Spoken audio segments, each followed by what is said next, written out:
بسم اللہ الرحمن الرحیم۔ مولانا رومی رحمۃ اللہ علیہ فرماتے ہیں، اگر آنکھ کی بینائی ختم ہو جائے تو انسان رات اور دن میں فرق نہیں کر سکتا، اسی طرح دل اندھا ہو جائے تو انسان حق اور باطل میں فرق نہیں کر سکتا۔ اذیت ناک دشمن۔ امیر المومنین امام علی علیہ السلام نے فرمایا، رشتہ داروں کی دشمنی بچھوؤں کے ڈنک مارنے سے زیادہ اذیت ناک ہوتی ہے۔ بلا وجہ تعلق نہ توڑیں۔ جس سیڑھی نے آپ کو اوپر چڑھنے میں مدد کی ہے اس کو توڑنے کی کبھی کوشش مت کرنا، کیونکہ واپس اترنے میں تمہیں اس کی سخت ضرورت ہوگی۔ دوزخ کی گہرائی۔ رسول اللہ صلی اللہ علیہ وآلہ وسلم نے فرمایا، ایک پتھر کو جہنم کے کنارے سے پھینکا گیا، وہ 70 سال تک اس میں گرتا رہا مگر اس کی گہرائی تک نہیں پہنچ سکا۔ اللہ تعالیٰ فرماتا ہے کہ ہم اس جہنم کو اس انسان اور جنات سے بھر دیں گے، کیا تم اس پر تعجب کرتے ہو؟ حدیث نبوی۔ رسول اللہ صلی اللہ علیہ وآلہ وسلم نے فرمایا، ابن آدم کہتا ہے میرا مال میرا مال۔ فرمایا، آدم کے بیٹے، تیرے مال میں سے تیرے لیے صرف وہی ہے جو تم نے کھا کر فنا کر دیا، یا پہن کر پرانا کر دیا، یا صدقہ کر کے آگے بھیج دیا۔ بانو قدسیہ کہتی ہیں کہ اپنی زبان سے نکلے الفاظ کی ذمہ داری تو ہم لے سکتے ہیں، لیکن سمجھنے والے کی سوچ کی ذمہ داری کسی طور پر نہیں لی جا سکتی۔ کالی عینک لگا کر دنیا کو کالا کہنا کچھ لوگوں کی تربیت میں شامل ہوتا ہے۔ یہ بندہ اس گندگی میں رہ کر اپنا حلال رزق کما کر ان لاکھوں لوگوں سے بہتر ہے جن کے جسم تو صاف ستھرے کپڑوں میں ڈھکے ہوتے ہیں لیکن ان کے پیٹ میں جانے والے لقمے حرام کے ہوتے ہیں۔ لوگوں کا ستایا ہوا مسجد گیا تاکہ اپنے رب سے ان ظالموں کی شکایت کرے، لیکن کیا دیکھتا ہے کہ یہ تو پہلی صفوں کے نماز میں ہے۔ ہمیشہ محتاط رہیں اس کنگلے سے جس نے 2 پیسے جمع کر لیے اور اس جاہل سے جس نے 2 سطریں پڑھ لیں۔ سکون کا مرکز کیا ہے؟ ہر انسان یہ چاہتا ہے کہ مجھے وہ مرکز مل جائے جس کی وجہ سے مجھے سکون ملتا رہے، لیکن ہم میں سے ہر کوئی سکون کہاں تلاش کرتا ہے؟ کوئی مال میں تلاش کرتا ہے، تو کوئی دوستوں میں تلاش کرتا ہے، تو کوئی تفریح میں تلاش کرتا ہے، تو کوئی پڑھنے میں تلاش کرتا ہے۔ سکون کے لیے تلاش کے راستے جدا جدا ہیں، پھر ایک خاص حد تک اسے سکون ملتا ہے، پھر وہ سکون سے محروم ہو جاتا ہے۔ یاد رکھیے گا، سکون اور اطمینان کا مرکز صرف اللہ تعالیٰ کی ذات ہے۔ سکون تو ہمارے رب کی۔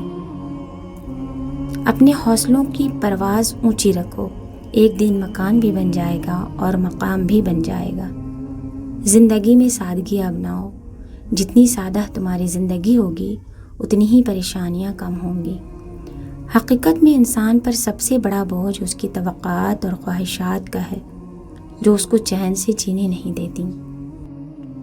رسول اللہ صلی اللہ علیہ وآلہ وسلم نے فرمایا، روز قیامت جب مصیبتوں پر صبر کرنے والوں کو جزا دی جائے گی تو عافیت میں رہنے والے تمنا کریں گے کہ اے کاش دنیا میں ہماری کھالیں قینچیوں سے ادھیڑی جاتی۔ ابو ہریرہ رضی اللہ تعالیٰ عنہ سے روایت ہے کہ نبی کریم صلی اللہ علیہ وآلہ وسلم نے ارشاد فرمایا کہ 7 آدمی ایسے ہیں جن پر اللہ تعالیٰ اپنی رحمت کا سایہ ڈالتا ہے۔ ان میں سے ایک شخص وہ ہے جو اللہ تعالیٰ کا ذکر کر کے تو اس کی آنکھوں سے آنسو جاری ہو جائیں۔ بے حیائی سے دل سخت ہو جاتا ہے۔ نبی کریم صلی اللہ علیہ وآلہ وسلم نے فرمایا، حیا ایمان کا حصہ ہے اور ایمان جنت میں پہنچاتا ہے، جبکہ بے حیائی و بد کلامی سنگ دلی ہے اور سنگ دلی جہنم میں پہنچاتی ہے۔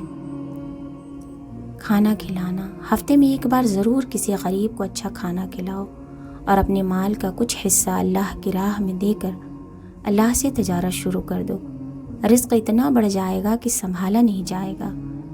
مولانا جلال الدین رومی رحمۃ اللہ علیہ فرماتے ہیں، ایک شیطان تھا جس کو اللہ نے سجدہ کا حکم دیا تو بحث کرنے لگا، اور ایک خلیل تھا جس کو بیٹا ذبح کرنے کا حکم دیا تو چھری لے کر بیٹے کو ذبح کرنے کے لیے تیار ہو گئے۔